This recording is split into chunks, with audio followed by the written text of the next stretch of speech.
All right, what's going on? This is the King Cam Ujumbe Podcast and Ujumbe means message.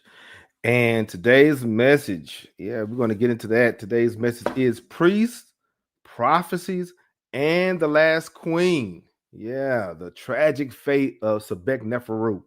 What's going on? Greet everybody as you come in. You're now here with us. Go ahead and get ready. Get you something to write on, something to write with, get real comfortable because we're about to get into something epic today. I'm excited about this. Greet everybody as you come in, hit the like button and all the things. Get comfortable because I know we normally would do we would normally go live over the weekend, but because it's Mother's Day weekend, I didn't want to do that, and gotta respect the Queen mothers and Queen Cam and everything. So, but here we are on a Monday. Yeah, it's about to go down. So get something right on, something right with. And so we're going to talk about the tragic fate of Sobekneferu. We're about to, this is what we're about to get into today, okay?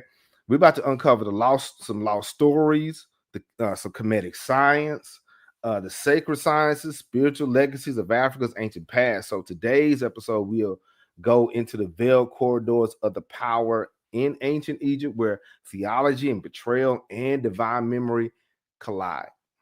Yeah, we're going to get into a place and space in the 12th dynasty where theology, politics, and rulership clash. So Sobekneferu was the first woman to wear, as we know, the double crown as Insubiti, right? She was a sovereign who ruled not behind the throne like everybody else, but right in front.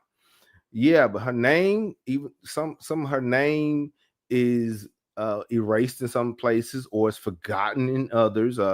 And some would believe that even her soul, her spirit is cast into silence. Depends on who's doing the talking, right? This is the theory, okay, of Sobekneferu, the forgotten queen of Kemet, whose fate is sealed not just by enemies abroad, but by her own people. Yeah. So some of the priesthood believe that she was not upholding to the rules and regulations of Ma'at, and she had to be dealt with. Right. So we're going to explore and we're going to deal with another priesthood called the Heliopolitan priest, the esoteric meaning of the Ennead. We're going to get into the 9, the Ennead, and the primordial Neteru. We're going to get into how spiritual betrayal of one queen sent ripples through time, leading to omens of collapse. And matter of fact, Joseph, the Joseph shows up in the Fayum. Yeah, the Old Testament character, the Old Testament figure Joseph is in this story. Okay, and so just keep an open mind. We're gonna unravel some things because this is not just history. This is a message. This is gonna be fun. So greet everybody as you come in, and let's get to it. Let's get down to the business now. So today we're going to discuss chapters 22 to 25 of the book. Okay, the first female pharaoh, Sobekneferu, the goddess of the 7 stars. We're almost done with it. We got a few more episodes of this, and that's it. So we're going to talk about Joseph, the rise of the Heliopolitan priest, the Esoteric Ennead. Yeah, I told you, you guys was asking for some Kemetic science and symbolism. Yeah, today we're going to get in, we're going to touch on that. We're going to deal with that. Spiritual assassination, the road to destruction, the fate of Sobekneferu, and a bonus. Yeah, we're going to throw in a bonus and premonition of impending doom. Do you think, dealing with the fact that she was a priestess before all of this, do you think that she had an idea that the walls was closing in on her? What do you think? All right, and I'm checking roll in the class. So yeah, let's get it. Now, here's a question. Did Queen Sobekneferu truly fall to political forces? Was her fate sealed by spiritual betrayal from the priesthood? Because remember, she was connected to Sobek in so many words. She was connected to that faction. Okay, there was some other priestly factions in the mix. Okay, did they feel some type of way about it? What role did the rise of the Heliopolitan priests play in the shifting of Egypt's divine order? Because there's chaos and there's order, and it got to be some balance in between that, right? And was it the beginning of a spiritual coup or takeover? Yeah, remember, she's the last pharaoh of the 12th dynasty. Was this the beginning of the end, in so to speak? All right. Now, Joseph. Yes, he does show up in the story. Okay. Joseph in the Fayum. Yeah. Andrew, and now I'm gonna give a disclaimer. I'm gonna do this real quick. All right. Listen to me. This is me and Mr. Collins, Andrew Collins, the author of the book. Before attempting to foray into Old Testament tradition, it should be made clear that it is not the purpose of this book or podcast to attempt to confirm the historical validity of characters contained in the Hebrew Bible, or indeed those of the Holy Quran, such which carry similar stories. Our interests lie principally in what medieval Arab Islamic historians said regarding to Joseph alleged hydraulical activities in Egypt. So leave me alone. This is not theology class.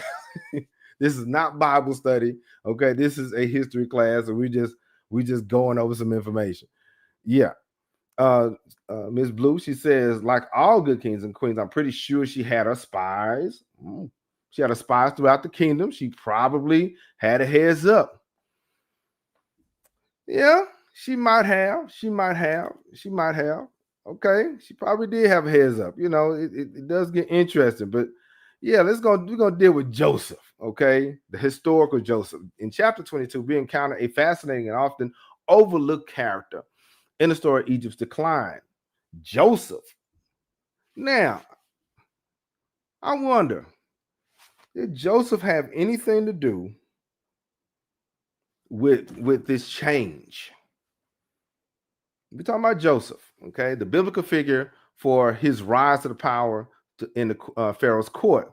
But this isn't the Joseph of Genesis, okay? We're talking about the historical Joseph, all right? Joseph of history, okay? Here we're going to explore Joseph in the Fayum, the historical context, an intriguing historical figure whose presence may have had much deeper implications for Egyptian society and the spiritual order. Was Joseph symbolic of this change? Was he the catalyst of it all? Okay.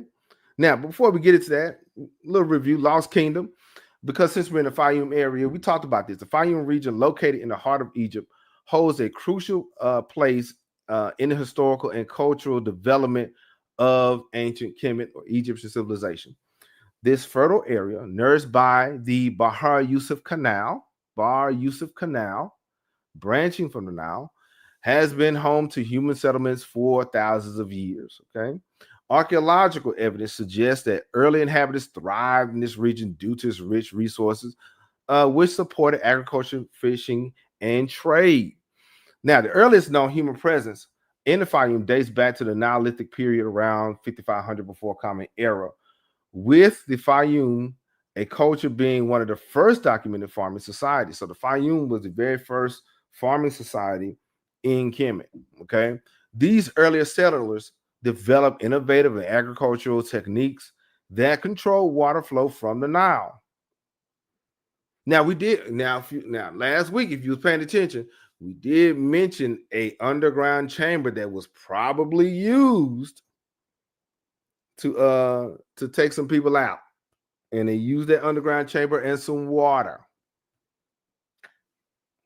Okay, all right, we're gonna get to that. They cultivated grains such as barley and emmer, wheat, supplemented by hunting and fishing at Lake Morris, which was was once a vast body of water. Pottery and basket weaving were also prominent crafts, in indicating a structured and self-sustaining society.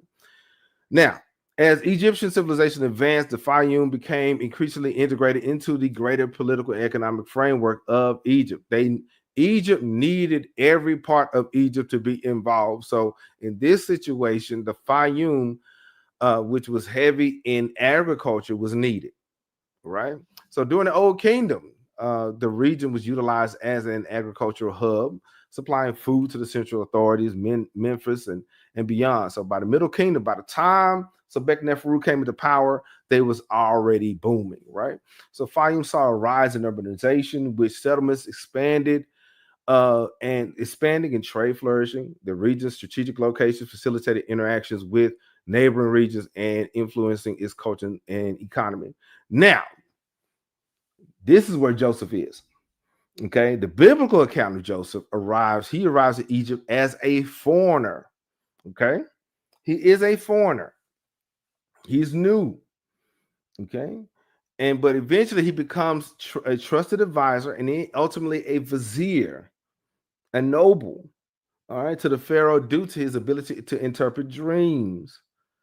So in the Fayum, however, we're asked to look at him not just simply as a biblical figure, but as a real agent of transformation, a real person, okay? A potentially pivotal player in the crossroads of Egypt's spiritual and political collapse, because it's all this was happening at one time. Okay, we got to understand that the 12th dynasty, it had its issues, but it came to a point to where everything was collapsing and everything had to reset. So here comes Sobekneferu over here, and here comes Joseph over here. And then we have the priests over there. So all this was happening. Okay, we have to understand that history is cyclical, it's a cycle, it's not linear. All these moving parts was happening all at one time, right? So we have Joseph. Now, here it is. Joseph and the Fayum, foreign influence and the rise of bureaucracy, because we know Amenemhat, the random brother, stepbrother the king let in, he was cool with the Asiatic people. We already know that. We already know that he was good with these folk that came in, these foreigners coming in from farther east. Okay, so the Fayum was crucial to understanding Joseph's possible influence. This fertile region was integral to Egypt's grain storage, as we mentioned, and essential economic base. The Fayum oasis, known for its agricultural abundance, was one of Egypt's bread baskets. So it wasn't just a political place or economic place, but it had a spiritual focus. Because we talked about Sobek of Shedet, right? And so that place, the Fayum region, is connected to Sobek, the crocodile Neteru. Okay, and so it represented both fertility and force. Okay, you got to be good and about that life at the same time, fertility and power. So could Joseph, by gaining control of this region, could Joseph, by gaining control over grain distribution during the time of famine, have shifted not just Egypt's economy, but its spiritual fabric? All these things go into play. Somebody, hey, what's going on, Soul Zenith? What's going on? Hey, greet everybody to come in. We're about to get in. You came just in time for this conversation. So the question is, what do you think? By him showing up, do you think there was a shift in not just the political, the economic, but the spiritual? Because there are some new priests that show up that may have been in the background, but they waited they just basically waited right here, right now to deal with this. What do you think? Do you think that Joseph has something to do with shifting the spiritual fabric? All right. Now here it is. Some scholars would suggest that Joseph's policies brought with them a shift toward centralized control, undermining the older decentralized system of priestly power. So we have these new cats coming in here with these new ideas, kind of sliding the old school. The new school's coming in, the old school is feeling some type of way about it. Yeah, we're gonna see that a little bit later on too. There is a shift, because remember, the priest of Amun is still there. All right, and the priest of Ptah, they're not gonna bother people too much, but it's the Amun priesthood that was really serious about that. Okay, so we have Joseph's influence may have strengthened Egypt's bureaucracy, establishing economic practices and governance structures that rely less on divine guidance and more on human administration. You can't just pray about this thing. You got to actually go and work. Yeah, some of these folks didn't like that. This foreign policy, this new idea. I don't know about that, right? So his introduction into the Fayum region is symbolic for sure. Okay, Joseph, we talking about the historical and possibly the biblical character Joseph in the 12th dynasty. I can't confirm for sure, don't know for sure. You understand? So again, we're just talking about some historical facts. Okay, Joseph's introduction into the Fayum region is symbolic. A foreign outsider embedded in the heart of Egypt's sacred land, right there, changing the flow of power and the sacred order. His influence over grain, over survival, may have marked the beginning of Egypt's spiritual and economic vulnerability. Egypt was basically weaker than they thought they were. That was something going on, right? There was some issues there. So get this.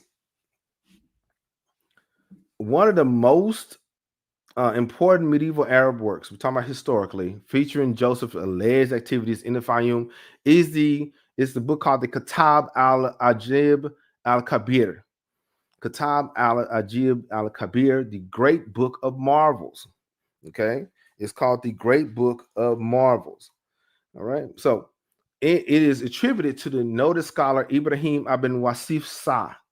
Ibrahim ibn Wasif Sah, he wrote the book, known also as Al-Wasifi, who thrived no later than 1200 Common Era. Now, the book text apparently derived from earlier source material talks about Joseph's time in Egypt. This being after he was successfully interpreted prophetic dreams experienced by the ruling monarch concerning the imminent 7-year drought that would otherwise have plunged the country into famine. So this guy in the medieval period wrote something about Joseph interpreting these dreams. Yeah, he talked about that. All right. Now, so here we have Joseph's prophetic influence. Okay, because by him coming in here, it introduced a different sort of spirituality, a different sort of power that basically unraveled some of the old ways of Kemet. What do you think? We'll see, right? Now, Joseph's story is steeped in dream interpretation in which divine guidance and prophetic visions play a central role. Could it be that his presence in the Fayum wasn't only securing grain supplies, but also interpreting the dream of Egypt's fate overall? Could he have been there to address the overall story of Egypt? Yeah, could this be where Sobekneferu's downfall began? By him telling this story about this drought, because we know she wasn't in power that long, and she was in power during a time of a drought. Do you think this was her story also? This was her fate also? Yeah. So the presence of Joseph in the Fayum may have been seen as a sign. Yeah.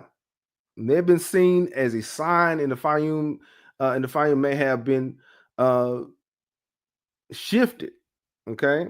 Not just economic salvation, but of a spiritual salvation, drawing attention to divine omens of a kingdom at a crossroad. This is the 12th dynasty, and after the 12th dynasty, here come these foreigners.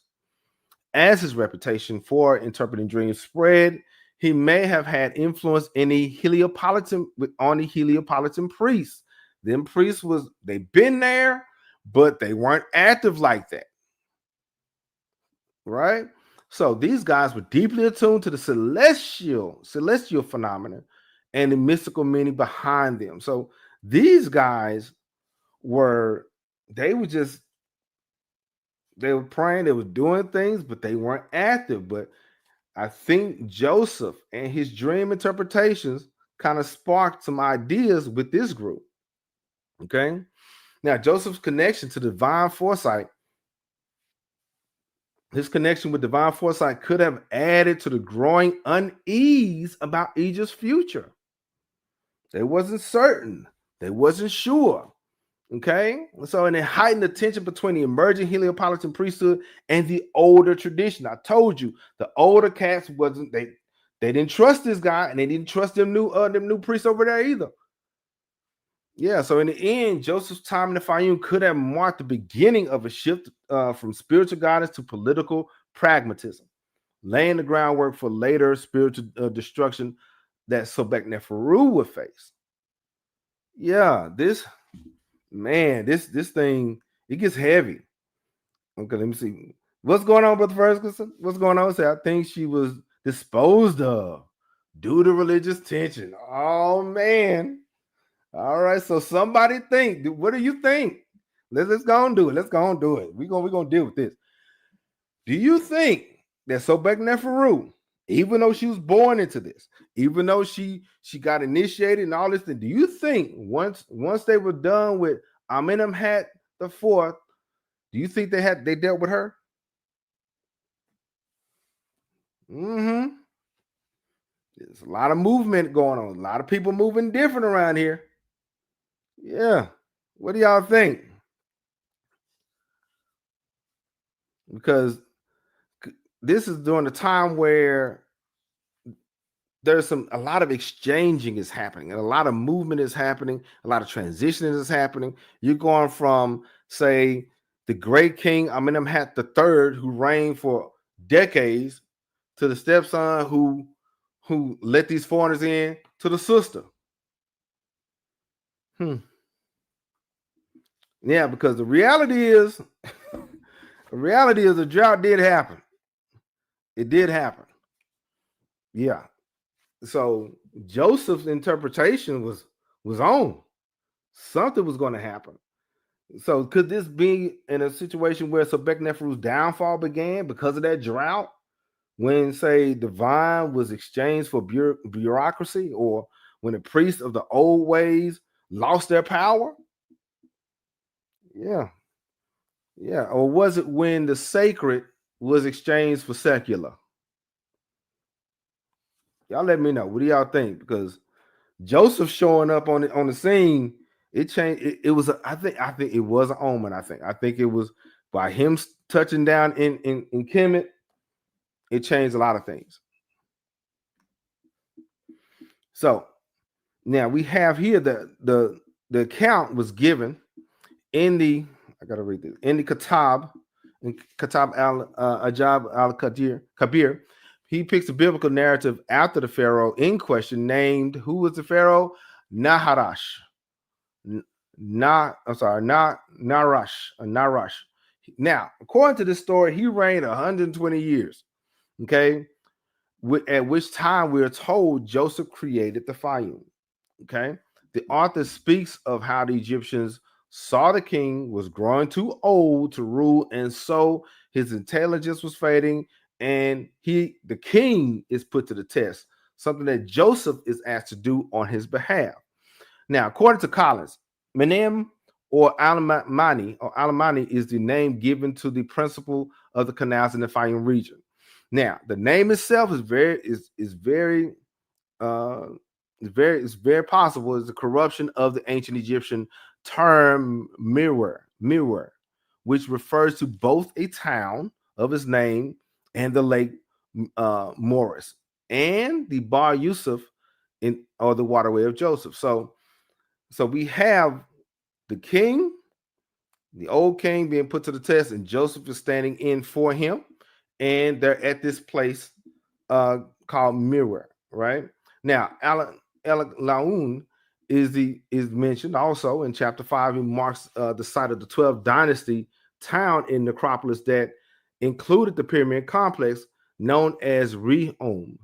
It is located in the western edge of Nile Valley, close to where Bar Yusuf enters the Fayum Depression through the Harawa Canal. So before we get to let me see what the book say, because I know the book got something to say about it. Let me see.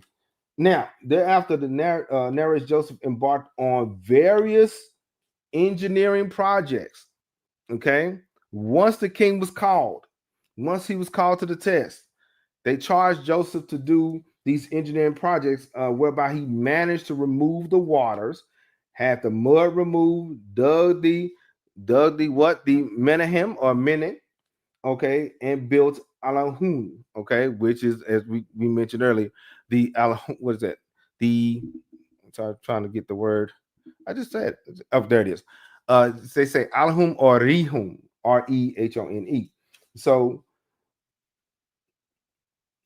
basically, this is a reference. This story is a reference to Egypt's Fayum depression prior to it being transformed into the fertile oasis. So they're saying the medieval scribe, the people that are writing these stories, are implying that Joseph has something to do with this construction site. Okay, that the Fayum was fully developed after him.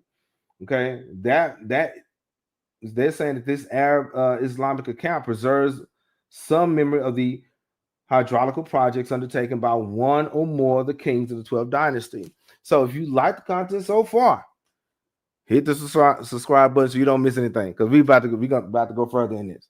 Now, who was the king named? Who was he? Okay, that is the major question. Now, we know what they called him, Naharash. Was he Amenemhat the third? Yeah. We know that this was happening by the Sensoret the second's his complex. So was this Amenemhat the third? Okay, speaking of that, Sensoret pyramid and that the complex. So if you guys want me to break that down, let me know. Because we have not just the Islamic side of it, we have Christian Coptic. The Christian Coptic Church actually talked about the same story, not from a biblical standpoint, but from a historical standpoint.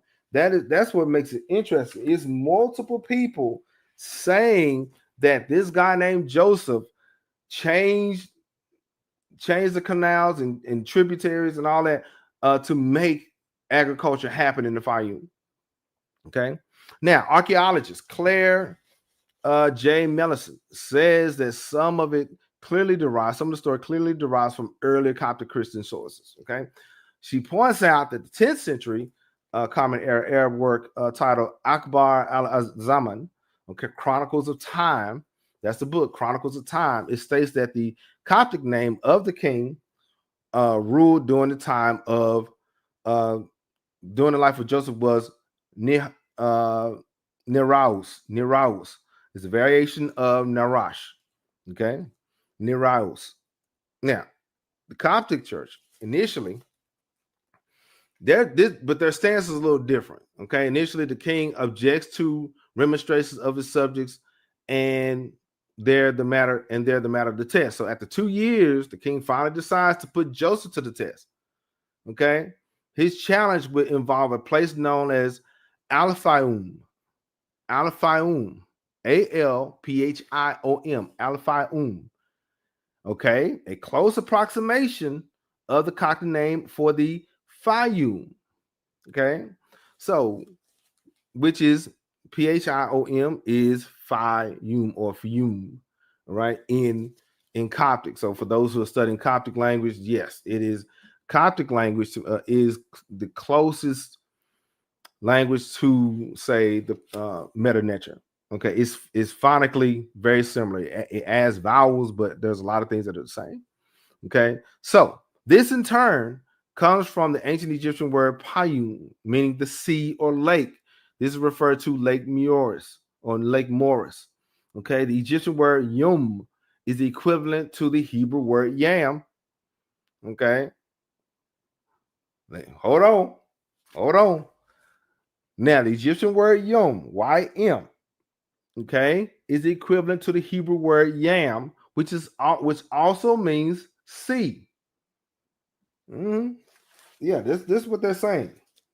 Okay, so these guys were already giving an indication that this is the Coptic Church. They're giving the indication that Israel and Kemet had some close interactions during this time period because some of the terminology was matching.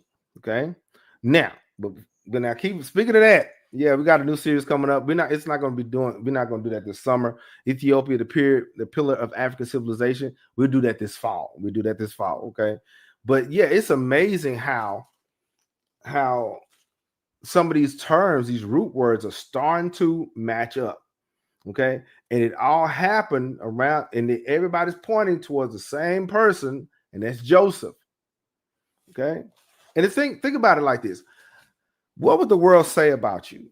Okay. When, have you been in a situation where everything was one way and as soon as you got there, you changed it for the better? Okay. Have there been stories like that about you? I think so. I think the fam, a lot of you guys are very, very uplifting, good people. So I think that you guys, wherever you guys go, anywhere, it changes. The whole atmosphere changes, right? All right, now let's get it. Now, the story of the three channels. So the king, named only as the Rajan, commands Joseph to cause the three channels to be made. Okay, here's the story. One channel coming out of High Egypt, okay, in such a place, to that place in the Eastern Channel, such a place in the Western Channel.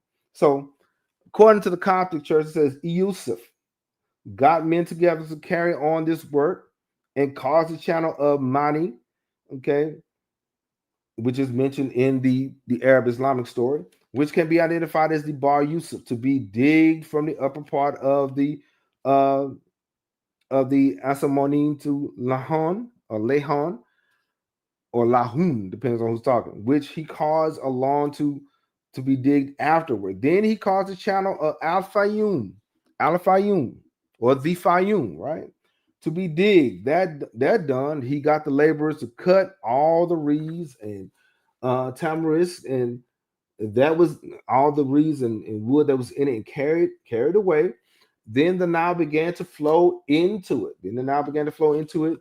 And it became pure, and the Giona became pure and clean ground. Once again, according to Collins, this account seems to describe the hydraulical works undertaken in the Fayum by one or more 12th dynasty pharaohs. This includes the clearing of the Bar Yusuf waterway from entrance to the El Lahun through the entire length of the Hara Canal. So they're basically saying that this channel work was done consistently, and Joseph did have a hand in it. He did have a hand in it. Okay, the same feats of engineering came to be accredited to Joseph, who was a Hebrew slave, who in the Hebrew Bible is said to have become ruler of all the land of Egypt. The Semitic speaking people were present in the Fayum at the time. Okay, so the Hyksos and all the foreigners were there, and they engaged in monumental engineering programs under the command of the reigning king, which is not in question. Okay, so that they're really believing that it was Amenemhat III. Yep. So who was the king during this time?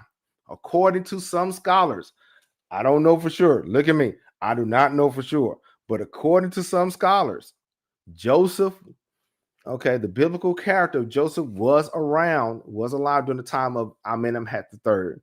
This is what they're saying. Okay. What do y'all think?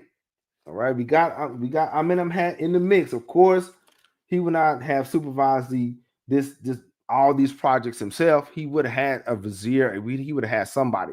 So in this situation, it would have been Joseph. Yep. It would have been Joseph. So he changed a lot. He changed a lot of things, and he brought in a lot of he continued some tradition, but he also brought in some new ones. Now, controlling the Nile floods. Now, that was the challenge. Okay. If you're going to be a vizier and if you're going to deal with the engineering work, These high floods would appear to have been a major problem during the reign of Amenemhat III. So Harvard Egyptologist Barbara Bell has made a detailed study of the high water levels of the Nile, as was recorded on the cliffs above the Middle Kingdom fortress of Semna, okay, close to the Second Cataract on the border with the Nubia. And this is a illustration of what it may have looked like during the time. So flooding was an issue, and Amenemhat III had to deal with that. All right, so he called in Joseph to control that. There's no mention in the Hebrew Bible of Joseph being responsible for major engineering projects, though. Okay, they just say he was a vizier. He was, he was a ruler, right? All he does is stock the granary full of grain. That's according to the good book. Okay, that's all he does. He had nothing to do with the water. Okay, but so all he did was store it during the 7 years of plenty, and then hand it out during the 7 years of famine. These high floods would appear to have been a major problem during the rain. So during this rain, so Joseph, I believe he became that symbolic figure. He became that symbol. Okay. He became a symbol of the Nile Delta for the Western Asiatic people, but he also became a symbol of incoming change according to the Kemetic people. Yeah. So he was singled out in both Coptic and Islamic traditions, having been involved in these engineering projects. So a lot of people tied him to the Fayum, tied him to that area. Okay, Egyptologist David Roll, in his own study, Joseph's presence in Egypt during the reign of Amenemhat III, he makes it clear, however, that Joseph was not only the vizier to the king, but he also retained the same position as during the reign of Amenemhat IV. So basically, Joseph, they're saying, y'all, they're saying that Joseph was alive during this time of Amenemhat III and the fourth. And might have gone on to be vizier to the first two kings of the 13th dynasty. So this dude here, he was in there for a minute. Yeah. Like and comment below. Do you think Joseph, biblical Joseph, was alive during the time of the 12th to 13th dynasty? Okay, what do you think? Now, so we got the Joseph of the Fayum. Now we got it's about to get interesting. The rise of the Heliopolitan priest, the road to destruction. We're going to talk about the fate of Sobekneferu, the Esoteric Ennead. Y'all asked about Kemetic science.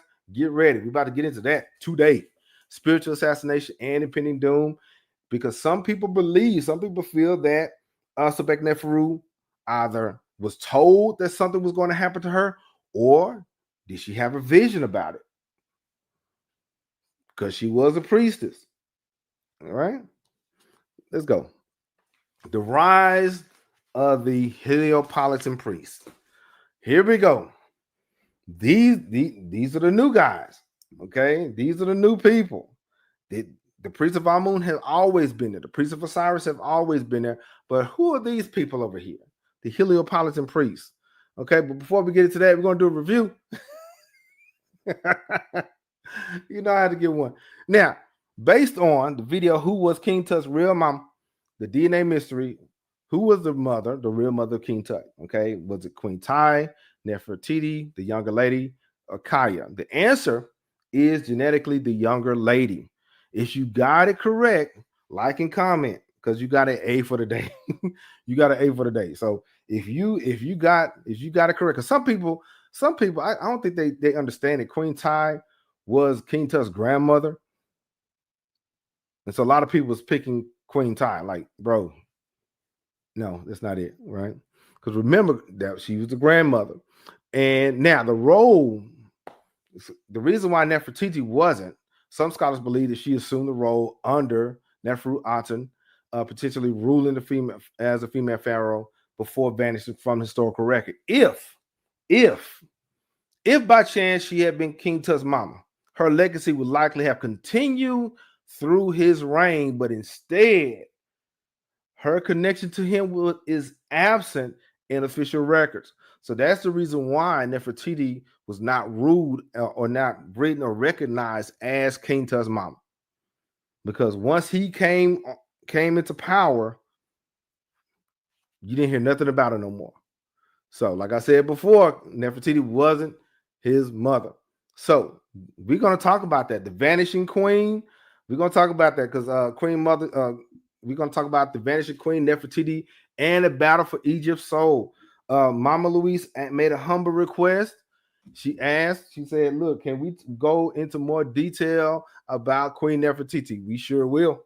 We sure will. We're gonna get into that because there was some tension. There was some issues between Queen Mother Tai and this new Queen Nefertiti. So y'all think Sobekneferu and them people was different? It got really difficult in the 18th dynasty. It got real different. We talking about the Queen Mother, the old guard here again versus the new. And she may have been a foreigner. Yeah, we're going to get into that. We're going to talk about that coming up. So don't forget to subscribe button so you don't miss out. Now, the real queen, the real mother of King Tut, based on DNA, her DNA matched with King Tut. It's called, her name was the younger lady. They didn't know for sure. And autosomal DNA confirmed her as both sister to Akhenaten and the mother of King Tut. King Tut providing the most direct evidence of her matrilineal lineage to date. This groundbreaking genetic work also shed light to the royal inbreeding and its health repercussions. A lot of people would like to say that, but they would like to use, they'll say inbreeding. Of course, there was one moment in time, but the majority of the pharaohs and queens, they were not directly related. They was part of a royal family or nobility, but they weren't brother and sister. Because we just found out that Amenemhat IV was not related to Sobekneferu or Neferu Ptah. Okay, that was the king. That was the king's. The king just brought him in and adopted him. Right, and get this though. This is the thing. The younger lady, she was buried with Queen Tai and not Nefertiti. And you know, according to custom, according to Kemetic custom, a random person is not going to be buried in the Valley of the Kings like that. They're not going to just put them there with them. Right? Now, the rise of the Heliopolitan priests. All right. So, the connection with the Neteru, or Neter Ra, is revealing since Potiphar. Remember the biblical character Potiphar. Recall later in the story under the slightly altered name Potipharah. Potipharah in Genesis chapter 41, verse 45, meaning he who Ra gave or has given. Potipharah.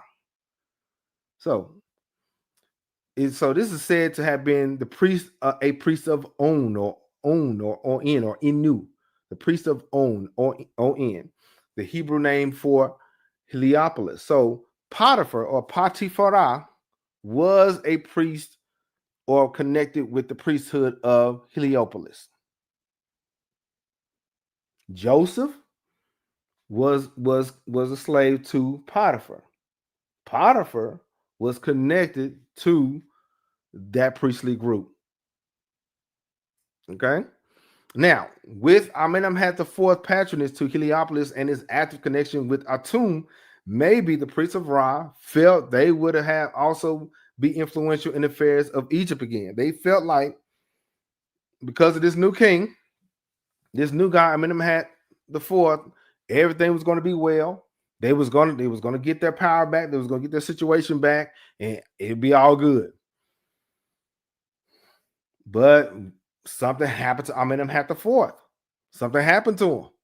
Okay, so now this in chapter 3 brings us to the heart of the transformation, right? The rise of the Heliopolitan priesthood. Heliopolis was the city of the sun, was a home of the cult of Ra, and the doctrine of the divine creation through Atum, which is also known as self-begotten. We're about to get into Kemetic science. Here we go. All right. This theology was remarkably different from Heliopolitan and Theban systems that had traditionally supported the balance of Ma'at, which is truth, order, and cosmic harmony. So the people of Heliopolis was on one side, and then the people of Waset and Heliopolitan, they were on another side.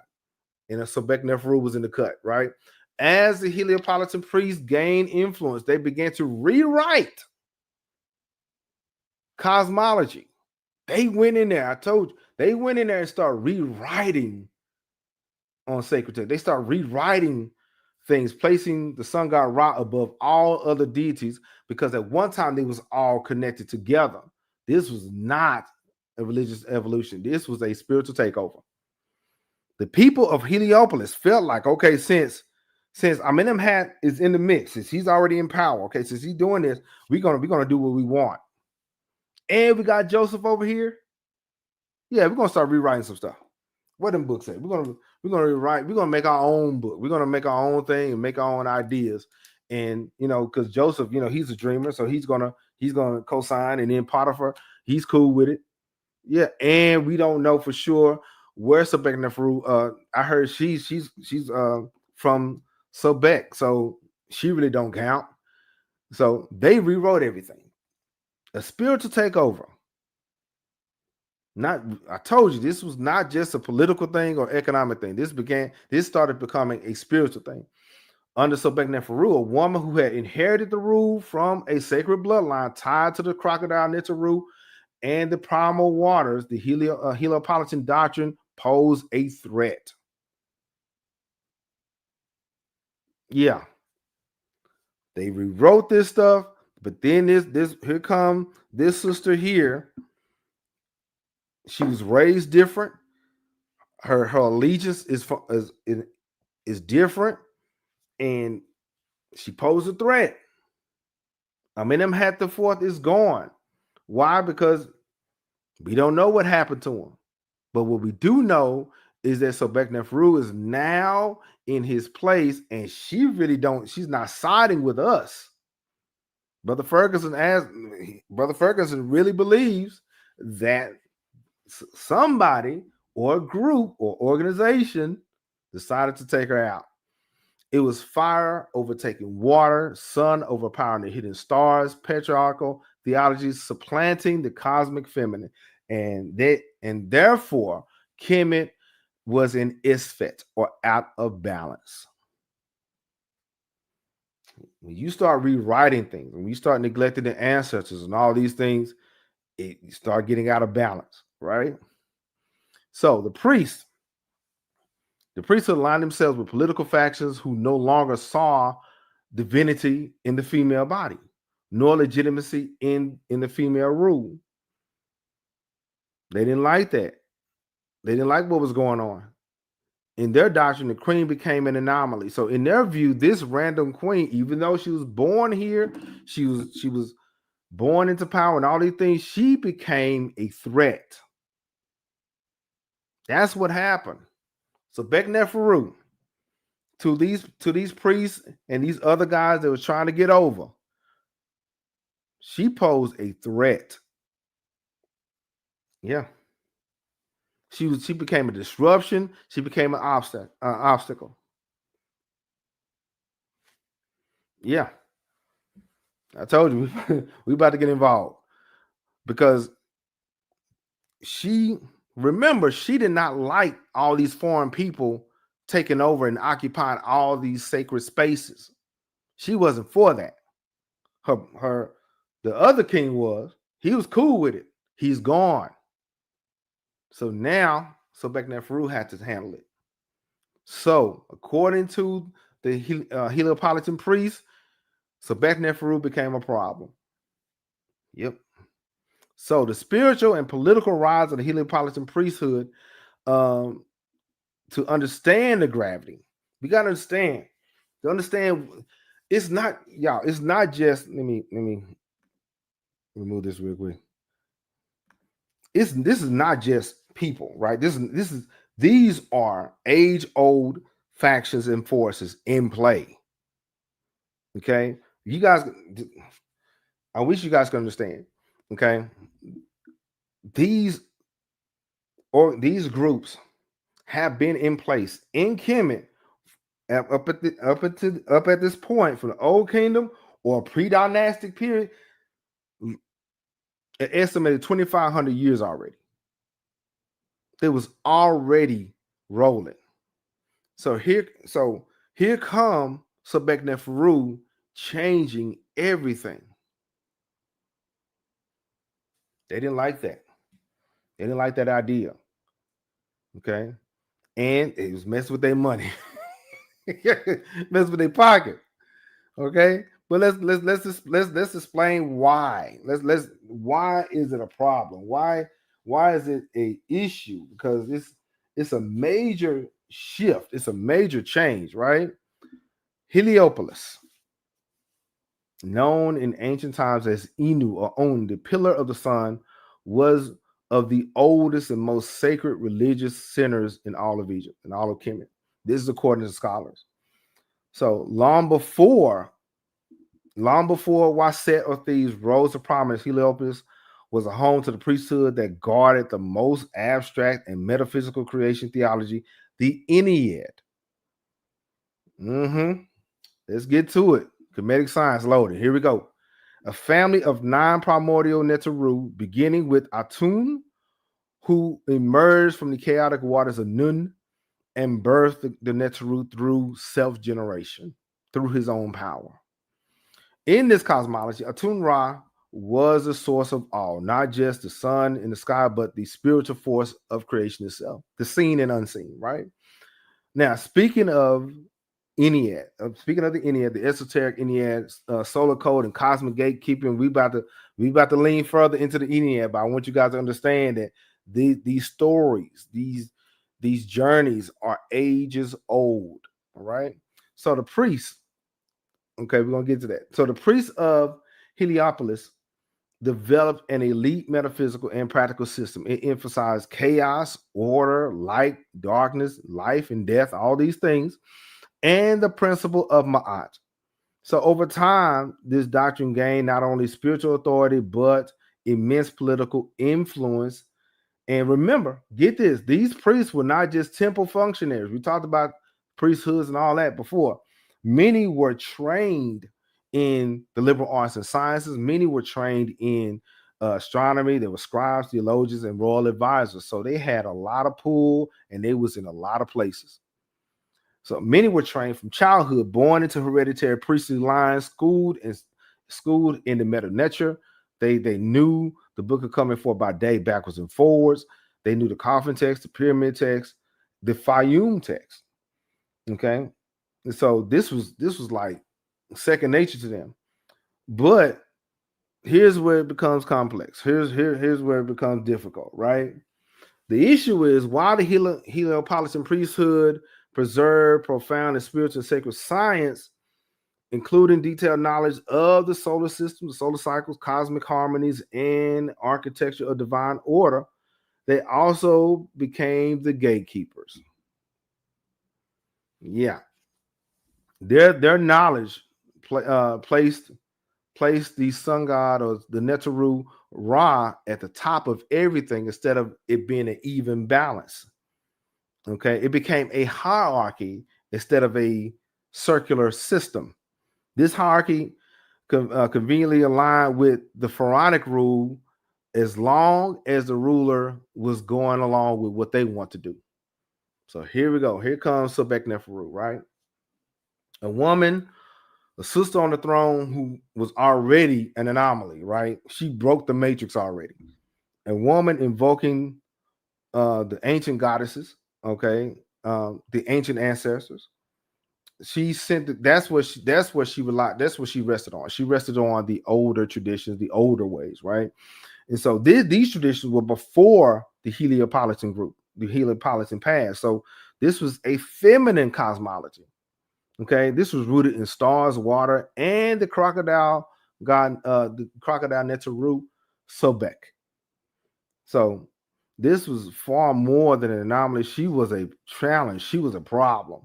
So Sobekneferu she presented herself, represented a different idea, different strand of Kemetic spirituality. One linked with the primal waters to the noon and to the divine feminine as cosmic womb and regulator of time. Her association with the seven stars, we're going to talk about that. Her association with the seven stars, referencing the Pleiades or the seven Hathors. I did not know. Did you know? Did y'all know? Because you guys are really smart. Did you know that there was seven Heteru?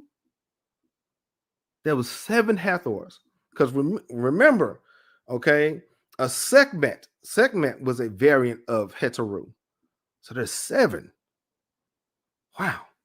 So Sobekneferu was a direct call to the pre-solar stellar-based tradition that saw the stars as the source of divine cycles, not the sun alone. Because a lot of the older monuments, was lined up with the stars and not the sun and the moon. Okay. Now, the Heliopolitan priests would have seen this as heresy. But it's funny. Whenever the priest didn't like anything, they call you a heretic. Or worse, it was a return to a dangerous instability, something that that instability was a thing that they couldn't control. That's what it meant. They couldn't control it. So Sobekneferu couldn't be controlled, and certainly not the primordial Neteru or the ancient ancestors. They certainly couldn't be controlled, right? So let me repeat it. Sobekneferu's association with the old ways, the seven stars, likely referencing Pleiades or the seven Neteru. Once again, did you know about that? Because this in the book. It's in the last chapter, the goddess of the seven stars. It is in the last chapter. Yeah, we're gonna get into that. All right, hit the like button. We're gonna talk about that. But because we're gonna talk about that fall from grace. Did she get to a point to where being here, it really didn't matter to her anymore? All right, let's go. So, as I said earlier, Sobekneferu represented a different strand of Kemetic spirituality, right?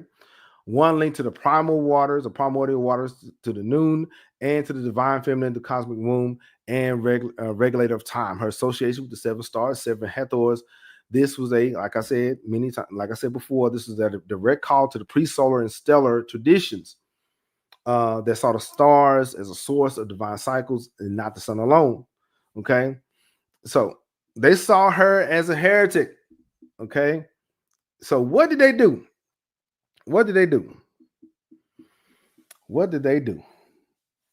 The priests of Heliopolis, they began consolidating their power. Okay, they started to combine forces. Yeah, the record suggests that during and shortly after Sobekneferu's reign, temples aligned with Ra or Atun gained unprecedented endowment. So the funding started going back to those temples. The books was rewritten, okay, and those hymns to Ra and all those Neteru became dominant in court liturgy. And in the years that followed under the 13th dynasty and later during the rise of Akhenaten's father, Amenhotep, the sun cult would reach nearly absolute supremacy. So the idea of the Aten came from somewhere, and I believe it came from the priests of Heliopolis. So Sobekneferu's entire reign was a defiance of the priesthood's narrative. Okay, Sobekneferu was totally different. She didn't care about none of that. She cared about Kemet as a nation, right? She ruled through the power of Sobek, the crocodile Neteru, and tied to the primal waters and not the sun. She invoked the seven stars, likely referencing to the pre-dynastic stellar priesthoods and celestial Neteru like Sheshat. Okay, Sheshat, and the seven Heteru outside of Ra, outside of Atun. And she crowned herself, or she was crowned in Subiti, right? So how did they respond? Okay, they had what you call a silent takeover. Yeah. They Sobekneferu already had the army. She already had the military. So the priests had to move different. Okay. They didn't need armies. They had tools of erasure. They had the ink, they had papyrus, they had the scrolls, and even oral transmission. So they tried to paper Sobekneferu out. Yeah. Or also the likely method of her removal was ritual archival. Her monuments were left incomplete. We've seen the statue. Okay, defaced or repurposed by later kings. So and in official theology, her reign became a problem to be corrected by the divine will or a brief misalignment in Ma'at. So what they were saying, that if the priest had something to say about it, Sobekneferu was a mistake and she should not have been in power. So we're going to do a silent takeover, a spiritual assassination, and eventually be historical amnesia, even though she by right is the queen and king of Egypt. So in this way, Sobekneferu's fall was less than a political collapse and more of a spiritual excommunication. Basically, she was stripped of divine legitimacy. In the eyes of the new priesthood, her mythos dissolved. Her soul, according to their theology, may not have even been allowed passage through the Duat, the underworld, unless she had secured protection through older and hidden rites, right? So we have the labyrinth. She had to take that journey. I believe that the labyrinth was a external manifestation of what she was going through on the inside, because she was the builder of the labyrinth. All right. So, and I think that she was guilty by association. She was guilty because she went with the old ways and not try to run with whatever everybody else was doing. But as a ruler, that's what you got to do. You got to make your own mind. You got to do your own thing. Okay. Everybody may or may not agree with you. Okay. So in this way, this was a spiritual communication. Like I said, her soul, according to their theology, may not have been allowed passage through the Duat. In other words, this is according to them. But now, unless she secured protection through older hidden rites. Now, we already discussed the fact that Heteru did get involved. Okay, so I don't think at this point it really mattered what the Heliopolitan priesthood was going to do or say. So Sobekneferu was already set. She was already ready to go to that next path or that next level, right? So do you think she saw this coming? Do you think she saw this coming? Like and comment below. Do you think she saw change coming? Do you think that she became aware of this, right? So some oral tradition and speculative sources suggesting Sobekneferu received premonitions of betrayal, possibly through dreams or seers or even stellar alignments, because she was a priestess before she was king, right? I'm sure she performed obscure rituals near the end of her life, offerings to the seven stars, and Netzeru, disappearances from the capital, and pilgrimage to the temples wasn't working anymore. Okay, so I think she started to see that the Chamber of Ashes was going to have to be her last resort. I think so. So could she have attempted to preserve her spiritual essence in another form? What do you think? Okay. Do you think she tried to ascribe her being in the stars instead of stone?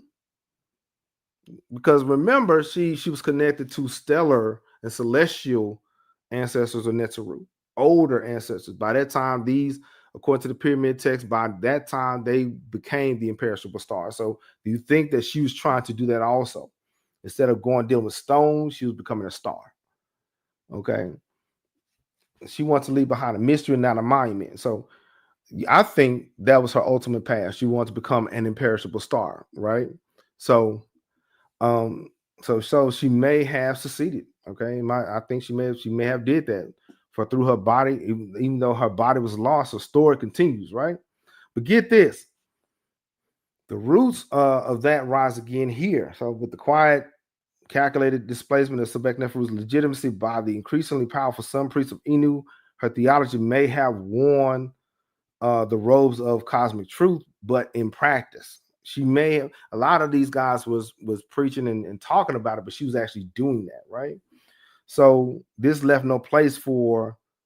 They didn't like that. They didn't like that. So when we speak of Sobekneferu's fate, we are not only speaking of a monarch losing her throne, we are witnessing a spiritual restructuring of civilization. Okay, orchestrated by a priesthood whose influence would shape Egypt for centuries to come. So Sobekneferu was that last, I think, the last guard in the sense of the old order. I think so. Speaking of that, here we go. Here we go. The Esoteric Ennead, Solar Code, and Cosmic Gatekeeping. Yeah, we about to get into this conversation. You guys asked about Kemetic science and everything. Make sure you get your pen and paper, and I hope you got it ready. So, at the core of the Heliopolitan theology lies the Ennead. There's 9 primordial Neteru whose symbolic relationships form the cosmic architecture of ancient Egypt's worldview. So before we get into that, though, got a question. Before we get to that, teleportation or time travel? Teleportation or time travel? Like and comment below. Teleportation or time travel? Like and comment below. Now let me know. Okay. All right. Now, here it is. I hope you got the stuff together. I hope you got something to write. People ask for it. Here it is. The Esoteric Ennead, Solar Code, and Cosmic Gatekeeping. At the core, like I said before, at the core of Heliopolitan theology lies the Ennead, the 9 primordial intelligences, the ancestors or Neteru, whose archetypical interplay encoded the metaphysical DNA of Kemet's sacred science. For more than divine genealogy, the Ennead was a cosmic vibrational formula through which the ancients mapped the descent of spirit into matter and return through initiation. Again, this was not just a formula. This was a map, a breakdown to show how the spirit goes into matter and returns from matter back to the spirit through what? Through initiation. Okay. Now, we have a tune. Okay. We have a tune. The self-created one, born from the primordial waters of Nun, initiating creation through thought and a word, the self-begotten monad emerging from the Nun, the abyss of infinite potential. He is undivided point. He's the undivided point, pure will and intention. Right? His creation of Shu and Tefnut by spitting or sneezing was not a mere act of generation, but a release of a word or a seed of consciousness into polarity. This archetype of divine energy before separation. Now, the divine sequence begins from the divine sequence or separation begins from Nun to Atun in the coffin text. In the coffin text, it says this: I am Atun when I was alone in Nun.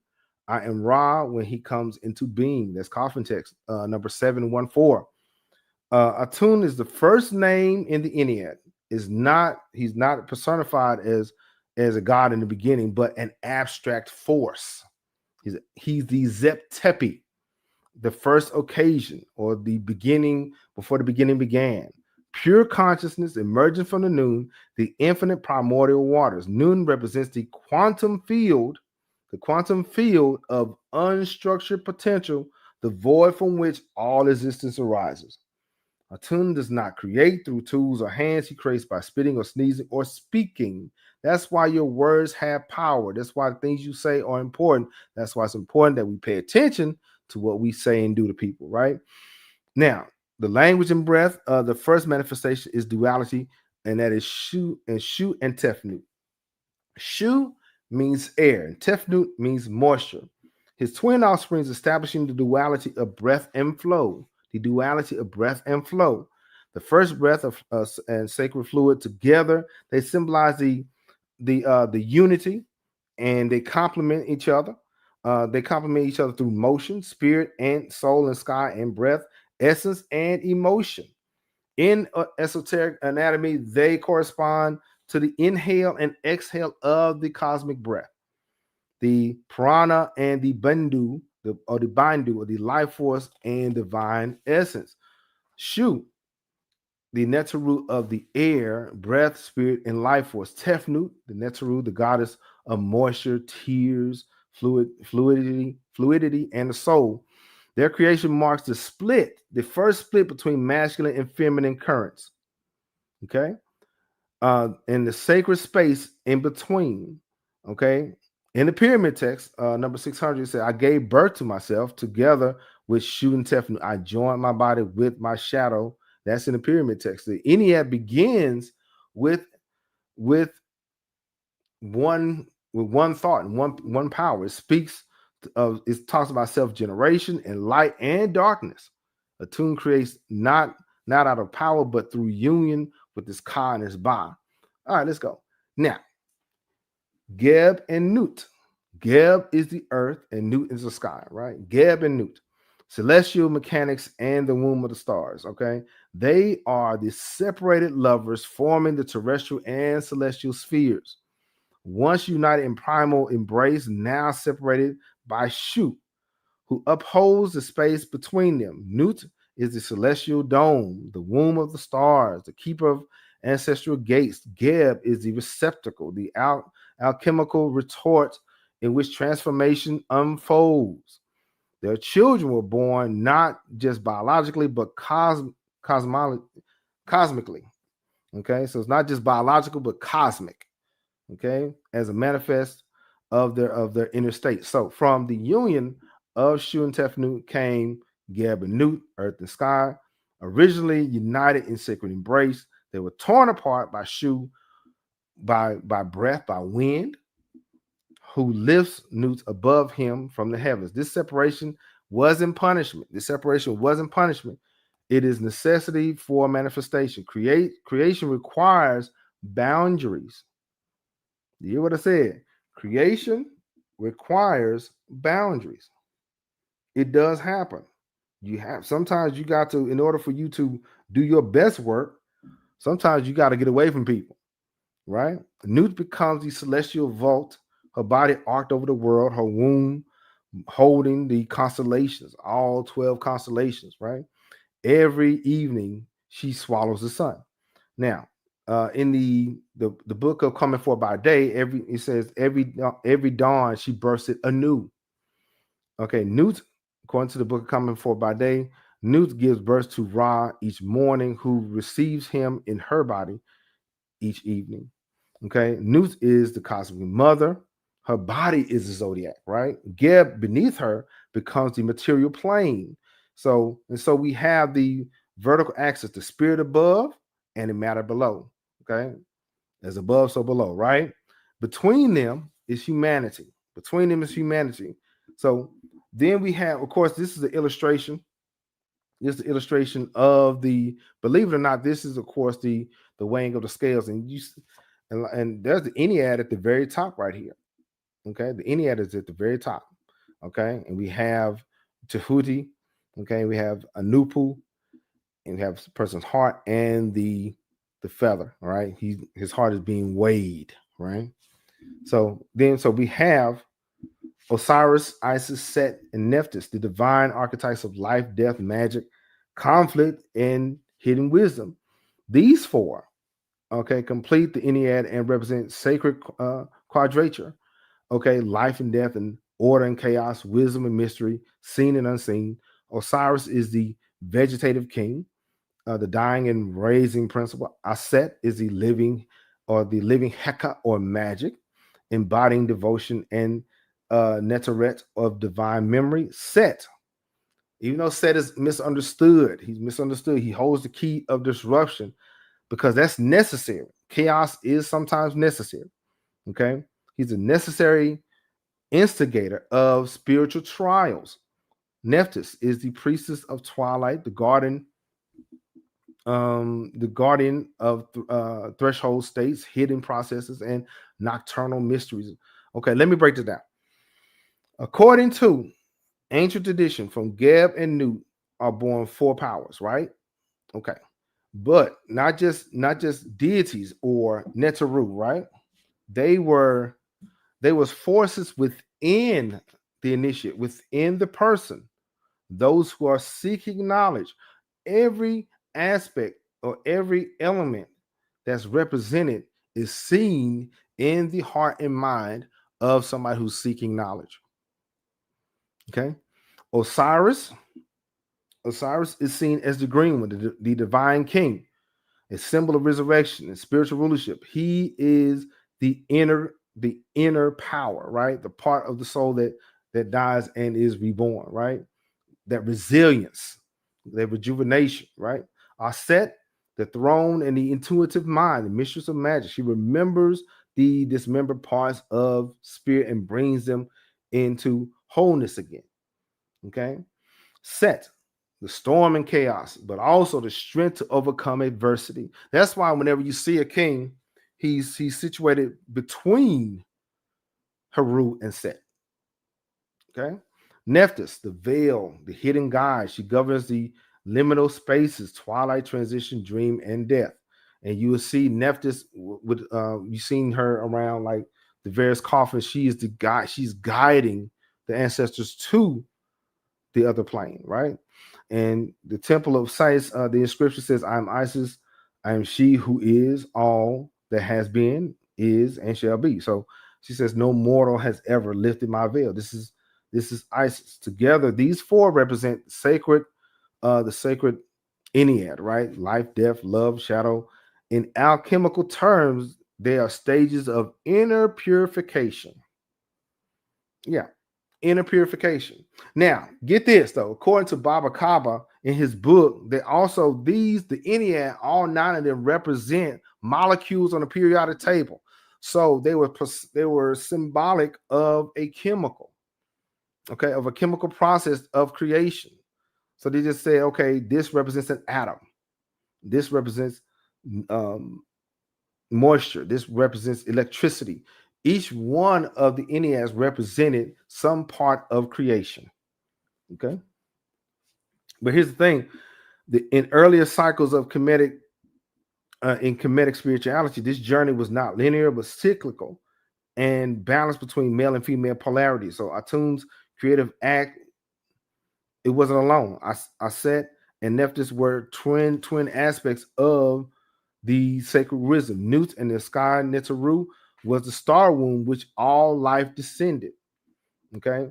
So by the time Sobekneferu came on the scene, the Heliopolitan priesthood had subtly reconfigured this cosmology, this idea. They reset that, and they elevated Ra Atum above all of them. They positioned Shu and Geb, the masculine principles, they put them higher than the feminine. So now this goes beyond myth. This goes into the inner alchemy, because each and every priest in the priesthood had to go through a process of change, right? So in esoteric terms, the Ennead was not just a family of Neteru gods or a theological structure. It is a template of the soul's descent into matter and its return to divine consciousness.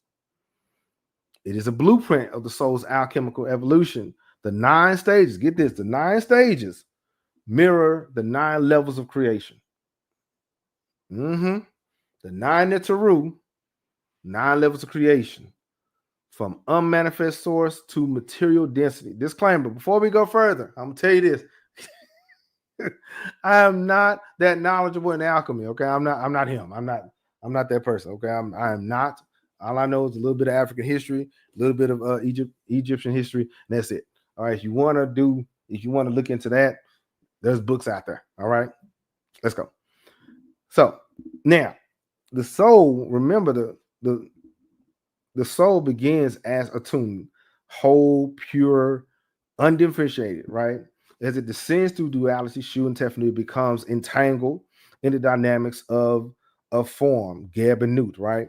And eventually experiences polarity, passion, loss, and birth, sadness, joy, Osiris, Set, and Nephthys. This descent is the soul's connection back to matter, but it is the initiate's journey, the goal for the initiate, the goal for those who are seeking that knowledge. Their goal is to reverse this process, not just linearly, but cyclically and spirally, right? Going back up. So in temples of Heliopolis, initiates were taught that these Neteru also existed within them. Okay. So through Heka, magic or meditation and sacred geometry, they could awaken this divine knowledge, reunite Nut and get within, and become stars reborn through Nut's celestial womb. So the Ennead is a ladder. Each level, get this, the Ennead, if you write it down, the Ennead is a ladder. Each level is a phase of initiation. Yep.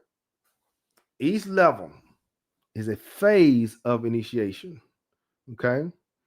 So we have Atun, the divine seed, Shu, the breath of life, Tefnut, the soul, which is fluid, Geb, the body, Nut, the spirit, Osiris, consciousness, Isis, memory and will, Set, trial and friction, Nephthys, the hidden key. Okay. So yeah, we may have to get into the book of Gates. I mean, we have to get into that, but 9 is the number of gestation. The human fetus takes 9 months. Okay. The soul too. It must pass through 9 gates before it can ascend, according to African custom, according to Egyptian custom, right? These correspond with the 9 pylons of the Duat in the book of Gates, a secret known to the temple initiates, seekers, and who never, these people never shared that information to those who were unprepared. Okay. So the 9, according to the book of Gates, the Amduat, the 9 are the beings of the house of Ra. Their names are hidden, their forms unknown. So we don't have time right now. We don't have time to break all this down. But let me know if you want me to discuss the book of Gates. Like and comment below book of Gates. Okay, don't comment below. But something changed. Okay, something changed. Solar politics and the hidden feminine in early cycles of Kemetic spirituality, balance between masculine and feminine polarities was essential. Atun's first act was neither male or female, but it was both connected as one. Nut and Isis were not passive figures, but they were active. And the priestess of Sheshat and Heteru was held once powerful initiatory roles. Okay, so I think I'll get back to that. So, but as dynastic politics took hold to society, especially by the 12th dynasty, into the reign of Sobekneferu, Kemet's first verified queen, some subtle engineering occurred. The priesthood of Ra-Tun began to centralize their power through solar symbolism, and they tried to offset what Sobekneferu was trying to do. Ra-Tun was now supreme, and Shu and Geb, the masculine aspects, were elevated. So, trying to see how much time I got now. But dealing with solar politics and the hidden feminine, as dynastic politics took hold to society, especially the 12th dynasty and into the reign of Sobekneferu, Kemet's first verified queen, some re-engineering occurred. The priesthood of Ra began to centralize their power.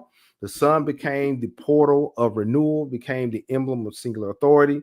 The Pharaoh, once the bridge between realms, is now portrayed as the sole keeper of Ma'at and divine order. And that was, to them, that was a no-no. Okay. And so Ra-Tun is now supreme. His light became the justification of absolute power. The Ennead, once a mystical cycle, was now flattened into some kind of hierarchy. Shu and Geb, the masculine aspects, were elevated as usurpers. Upholders of Ma'at, the divine feminine, was increasingly ritualized, preserved, but not empowered.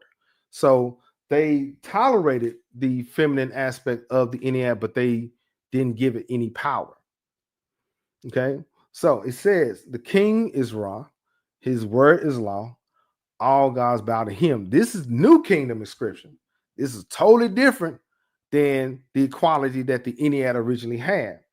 This translation mirrored the rise of solar monotheism under Akhenaten and earlier tendencies in Heliopolis. The Ennead became solar formula used to encode time, a royal and royal legitimacy, and temple architecture rather than soul's liberation. The Ennead was originally for the initiate. Okay, it wasn't just something just to build temples with.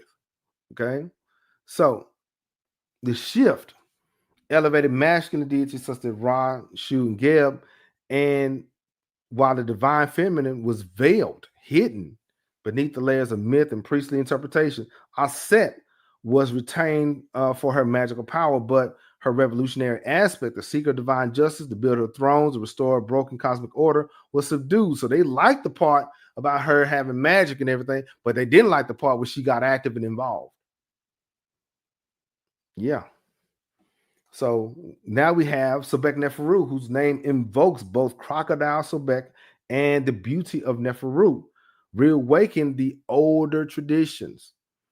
Her patronage of temples linked to Sobek, Hathor, and Net suggests she drew upon pre-solar and stellar codes, cosmology, where the feminine was not peripheral but central. This was not her thought process. The way she was handling business, it wasn't a byproduct. The ancient ancestors was not a byproduct. They were in the forefront of her mind. So her reign was a metaphysical riddle, a woman enthroned in a solar hierarchy designed to suppress her very being. And I also believe she knew the stars. I believe she got to the point that she went from trying to put things on stone to put things in the celestial.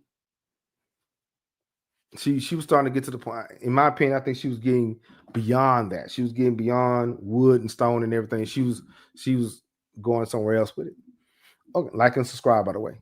Now, so a queen pharaoh who ruled in the shadow dynastic collapse. Her name invokes crocodile god Neferu Sobek, the primal waters, the Neferu, the divine feminine. Sobekneferu built temples to Sobek and restored shrines and to female deities like Hathor and Net. She rejected the strictly solar model and she went back to the pre-Enneadic cosmology, the ancient, the ways of the ancestors, pre-dynastic, okay, older and lunar and stellar traditions where the goddesses ruled the cycles. So in doing so, she became a symbolic issue. Okay, I told you she was different. A woman crowned by Ra's light, yet attuned to deeper powers. I think her powers was way more than they can control. Okay, so by the new kingdom, the Ennead became a solar algorithm used to legitimize kingly divinity, codify time like the temples and so on to regulate cosmic balance through the royal cult. But to the initiated, to the people who really understood, the Ennead remained a living map, a ninefold spiral of becoming something, of creation. Each name a resonance, a key to unlock the multi-dimensional self, because we're not just 3D, we're multi-dimensional, we're multifaceted. 9, as I said before, the number of gestation, the triple triad symbolize completion before rebirth. The Ennead, therefore, was not a conclusion, but a threshold, a beginning. To stand at the ninth gate was to face yourself, stripped of illusion, into your own reality. Only through balance and chaos, like Set with harmony, Osiris, intellect, Shu with intuition, with matter, with the spirit, could the initiate pass through beyond the sun into the starry halls of the Duat. Yep. So to understand the Ennead today, in our time, is to reclaim the original meaning. It's not just telling time, it's not just telling stories. It's not a doctrine of power, but a map. Ennead is a map. As I said before, a lot of these physical chambers, a lot of these halls, a lot of these chambers under the pyramids, under all these places, it was spiritual and symbolic, not actual. It was there. Yes, you saw it, but it was a spiritual idea. Okay, so it was a map. So get this. Each deity is a gate. Each Neteru, each ancestor was a gate, a vibrational current. We in the Kemetic science. Okay, here we go. Atun teaches solitude and wholeness. Shu teaches breath and balance. Tefnut teaches emotional wisdom. Geb teaches groundness. Nut teaches cosmic vision. Osiris teaches death and renewal. Isis teaches sacred memory. Set teaches teaches courage in chaos. Set teaches encouraging chaos. Nephthys teaches surrender and silence, right?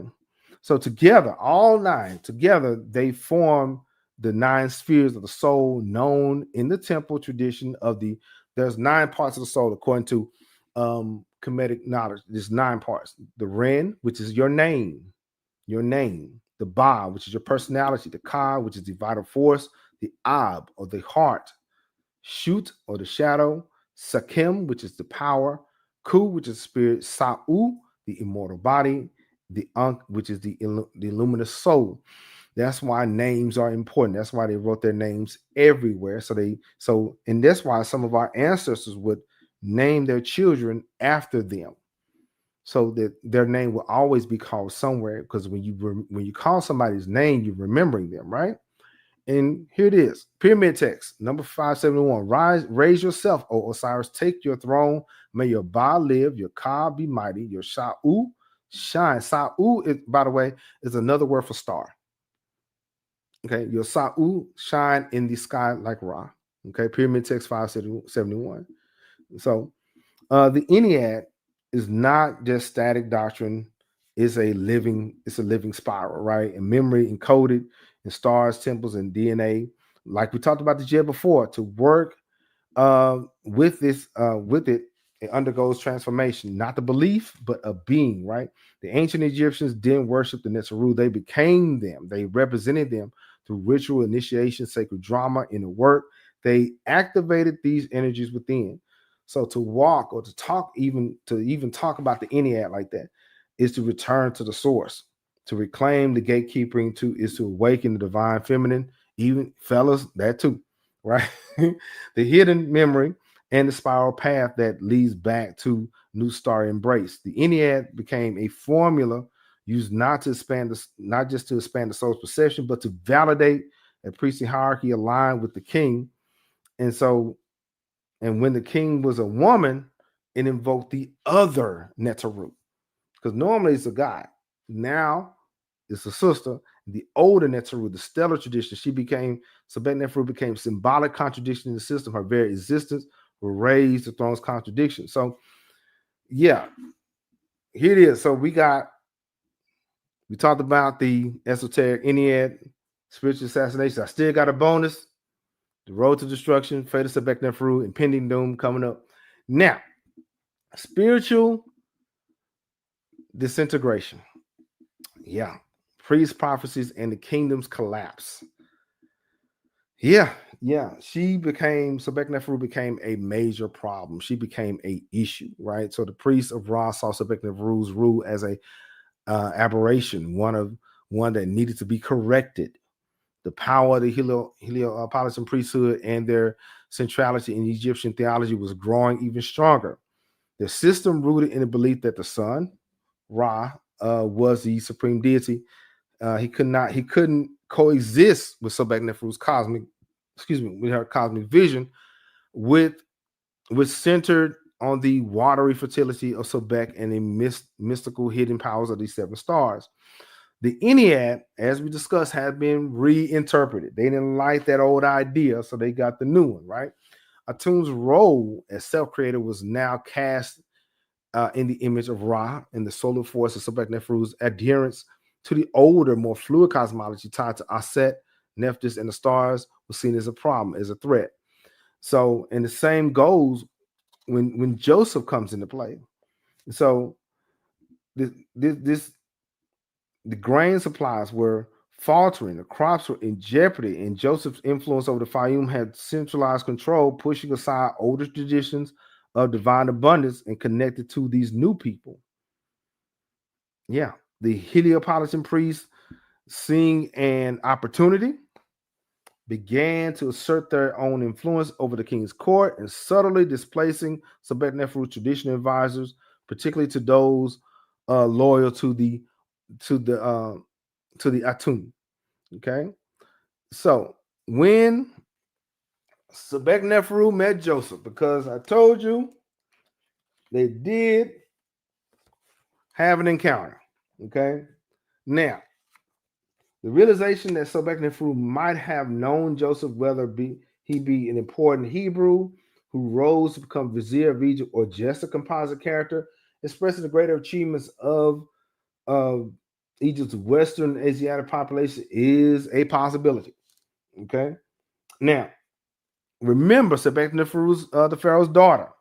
So when Joseph was charged with undertaking these building achievements, when she was a part of those achievements, when he was a part of those building sites, Sobekneferu she was privy to it. She knew about it. She knew what was going on.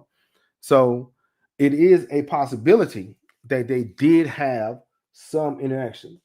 Okay, according to the Coptic, he said, you know that you know how dear such daughter of mine to me, and you see it's time that I would assign her someplace where she may be mistress and whereof the revenues may be sufficient to maintain her. And I do not find any lands beside my own which I can give her, unless it be in the Fayum area. So the king is saying, okay, if she's going to be somewhere, she's going to be in a place where she can thrive and grow. Okay. So I'm sure, according to historic custom, that Sobekneferu did meet Joseph, especially during the time where they was building those canals along in the Fayum. Now, road to destruction. Yeah, road to destruction. It's unfortunate situation where we have these different factions closing in on Sobekneferu because her father's gone. Amenemhat the fourth is gone. So to gain support for their demands, the priests of Heliopolis would perhaps have attempted to convince important and influential members of the royal court, as well as the country's native and foreign population, that this female pharaoh was taking the nation down a road of destruction. Remember, the Heliopolitan priests gained a lot of influence and power, and now because of Sobekneferu coming with the old ways and not really kind and not really happy about these foreigners being there, they're trying to sway the narrative that she's not good for Kemet, even though a lot of them people are foreigners, right? And so he said, according to Collins, they would have surely have highlighted the fact that everything had been fruitful during the reigns of her father and her brother, but all of a sudden there's a drought. As soon as she get in there, it's a drought. And so people are gonna talk. People they're gonna look, they're gonna say the sky's falling and everything. They're gonna say, yeah, it is, right? So this unfortunate situation would have been made worse by the fact that some of the excess flood waters had previously drowned parts of Lower Egypt were now being successfully diverted into the Fayum's great lake. So they think, okay, well, because it was flooding and all the water was everywhere. Now there's no water, not knowing scientifically they have taken care of those canals previously. But public opinion, it don't matter. They just know that it's not flooding anymore, and she's a problem. Remember, the king, be it the king in his or her capacity, is connected to Heru, okay, the divine rainmaker. And since she's here, the Nile has not been flooding, and we're starving, and we got these issues. So their absence, so the rain's absence at the time of inundation will be unquestionably blamed on her. So the Heliopolitan priests had something to say. They would seize that opportunity to say, see, I told you, it's her fault. Yeah. So in addition to this, the Heliopolitan priests would have rightly spread rumors that Sobekneferu was responsible for the death of her brother, the king, which along with the Neteru denying Egypt a fruitful harvest, provided proof that she was not supposed to be king. So they're saying that she's responsible for her brother's death and or stepbrother and for the drought. Yeah. So the fate of Sobekneferu, what happened to her? Okay, it could be pointed out that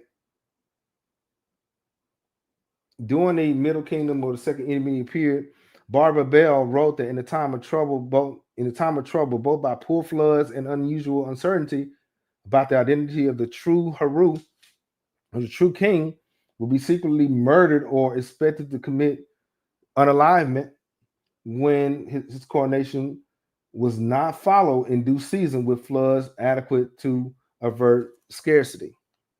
So, if correct, Collins believed that because the floods didn't happen, she was supposed to give herself that good old permanent relaxation. Okay. Before all this take place, though, there seems to be likelihood that Joseph, the vizier of Egypt, would have delayed Sobekneferu, would relay to Sobekneferu these accusations being leveled against her by the priesthood. That's what some people like to say. What this would have meant is doing whatever it took to get influential members of the royal court to forcibly remove her from the throne and, as consequence, suffer the same fate as her brother. So Joseph, like somebody, think Blue mentioned that somebody may have let her know, and according to some tradition, a lot of people would believe that Joseph told her that the priest was after her. So Joseph advised Sobekneferu of her impending fate. She believed what he said. So despite any antagonism that may have existed between Sobekneferu and the priesthood and Egypt, Western Asiatic population, is symbolized in Hebrew and Arab Islamic tradition by stories of Joseph. There does appear to have existed, Joseph may have existed, as we will see during this time frame, but her issue to them was who she was siding with. She was with the old ways. And so history tells us that Sobekneferu, this is impending doom, right? History tells us Sobekneferu and the nationalistic supporters of the incoming 13th dynasty were right to have been concerned about the long-term future of Egypt. For the rise of the Canaanite-led 14th dynasty unquestionably opened the door to a lot of problems. So Sobekneferu saw that coming. She saw those issues happening. You know, the prophecies of dreams and drought, alignments to the sky, the signs of impending doom were everywhere. The priests read the stars, and what they saw was troubling, and they whispered of a kingdom stretched thin, divine protection withdrawn from the land, and Ma'at was not in balance anymore. And so she, even though she was a queen in her own right, things was changing all around her, right? So divine judgments was happening. The sun was being eclipsed, and drought and famine, and all these things was happening, right? And they echoed through the halls of Egypt's temples and palaces. And so Sobekneferu eventually had to make some decisions. She had to make a choice.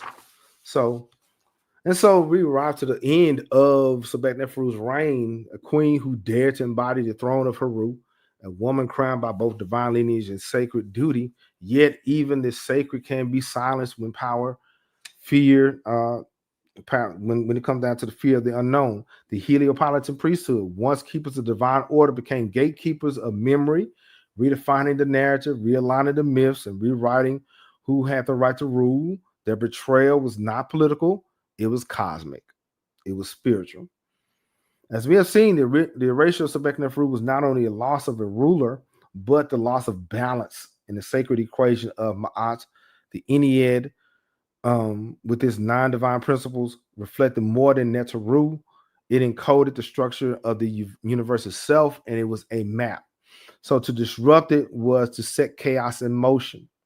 The arrival of Joseph and the Fayum, the shifting centers of power, and the growing rift between spiritual science and priestly control all marked the early tremors of an Egypt on the edge of collapse, an empire rich in mystery yet teetering on a spiritual fault line. So Sobekneferu's legacy challenges us to look deeper, go further, and not just in history, what history tells us, but what our heart would say.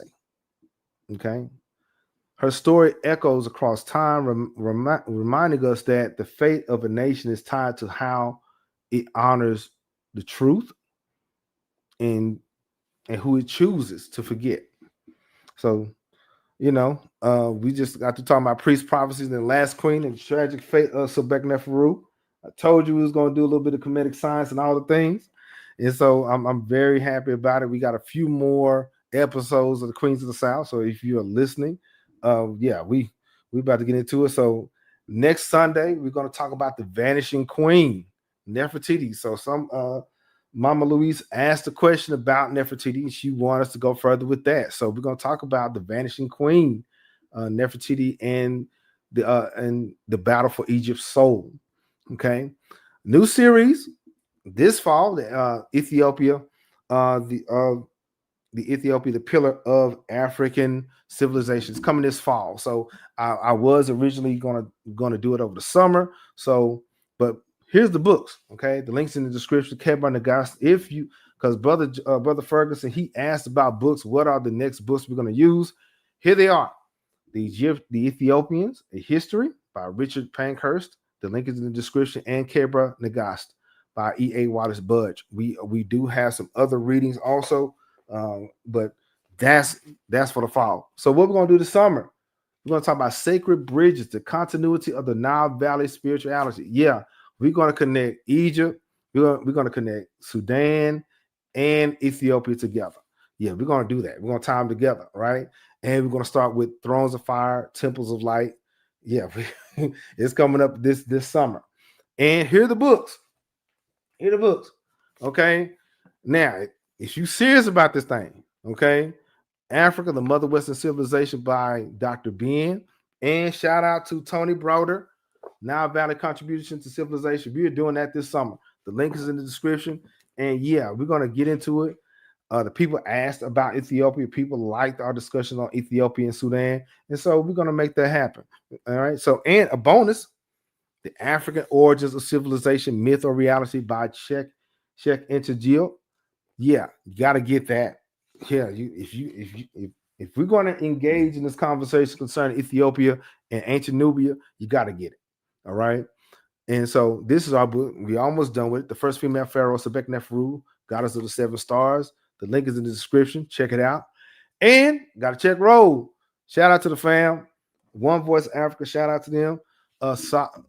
This is I think I'm sorry. I think it's Solo Mom. It's not Solomon. Solo Mom Food and Vlogs. Fabric 86. Officious Lucas. Rock Women Nation. What's going on? Grand Madam Tarot. G-Man 77. These guys have added value to the conversation or just subscribed recently. Queens of Kings Empress. Mo. Shout out to Brother Mo. I know he's out and about.